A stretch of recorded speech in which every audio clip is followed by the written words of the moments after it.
All right, so that's the opportunity. How do we object? I want you to be clear, assertive, and say objection basis right after. All right? I don't want it to be, there's lots of times when we see it in trial advocacy and mock trial, people stand up and it's objection, and the question went on, the answer went on, the next question went on, because it wasn't even loud enough, clear enough, or even apparent that they were objecting, and so the show just went on. Well, by that point, you've sort of missed the boat. So it has to be enough where the proceedings stop. And if they don't stop, you insist they stop. Judge, I have an objection. And you make sure that everyone knows and you make sure that it stops. You do not want to go overboard. One of the things that we do is we signal something about the evidence too. I want to say objection calls for hearsay. I don't want to stand up, slam the table, objection calls for hearsay, and make it look like it's the most important evidence in the world. Because what happens when the judge goes, oh, overruled, it's not a problem. That looks like something really, really bad just happened for the home team. It looks like something really bad happened for my side. Where if everything is clear, assertive, and measured, objection, hearsay, overruled, and you sit down like, I was just making a record. I knew you were going to overrule that. I'm not fazed by that. I'm going to get up and ask my question shortly.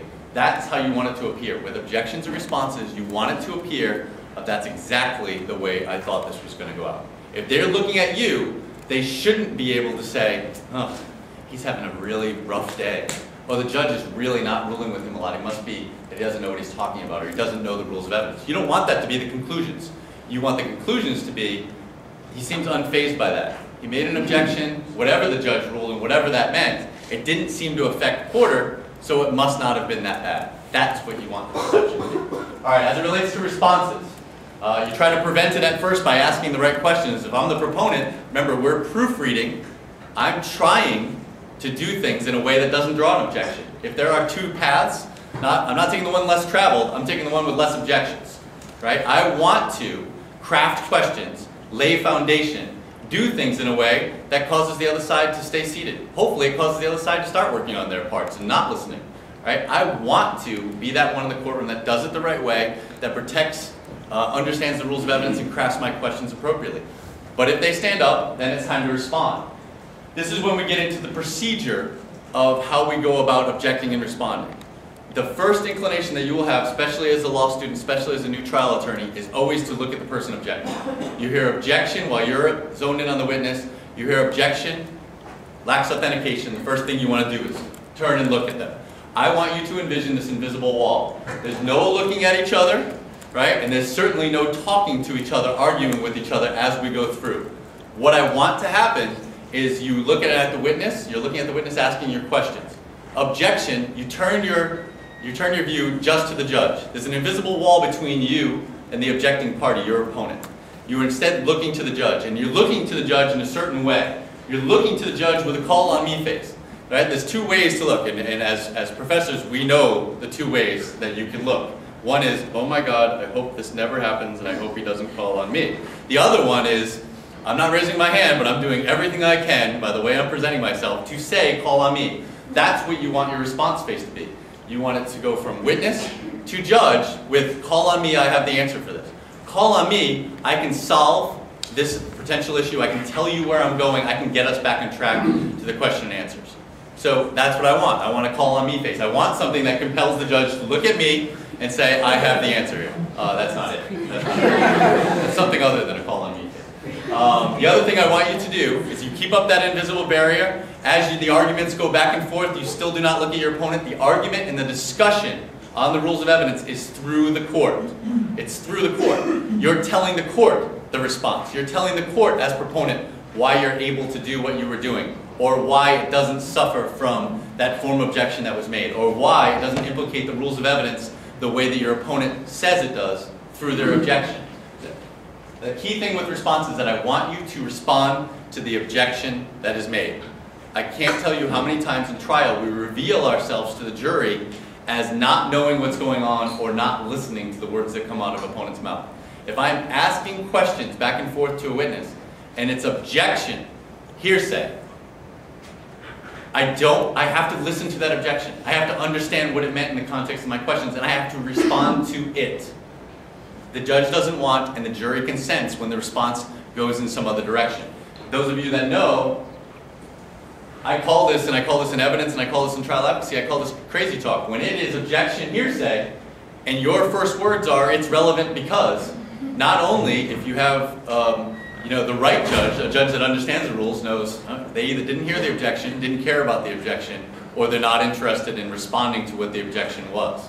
And a jury, even though they don't know necessarily all the things that you know about hearsay, they know that the first words out of your mouth were not why that rule doesn't come into play, or they were not a response to that objection. They can understand, objection A, well, it's not really B because. They know that you didn't come back with what the objection was. So avoid this crazy talk. The other one is you can always tell a proponent doesn't know how to respond to an evidentiary objection if they start out with, I'm just saying, or I was just trying, or I'm simply doing this. Where they're just explaining what they were doing, that's probably they don't have a response. Objection, improper character. Oh, Your Honor, I was just asking questions about his background and his childhood. Okay, that's not actually a response to improper character or Article 4. So now do you have a response? And again, you get the right judge, you could have that very question. But respond to the objection made. And if you don't have a response, or if you think that you can back out of it, you calmly, I'll rephrase, or I'll withdraw, and then you move on and lay the proper foundation. And you do it in a way that makes it look like it was not that big a problem, was not that big a deal. And you're gonna have answers that come across like this. Like, trust me, I know that he's saying hearsay, but you gotta let this out. It's really important, you're gonna love this. Right? Those are not evidentiary responses. And you get the right judges, and you get judges that understand the rules and apply the rules in court, you're gonna get shut down with that.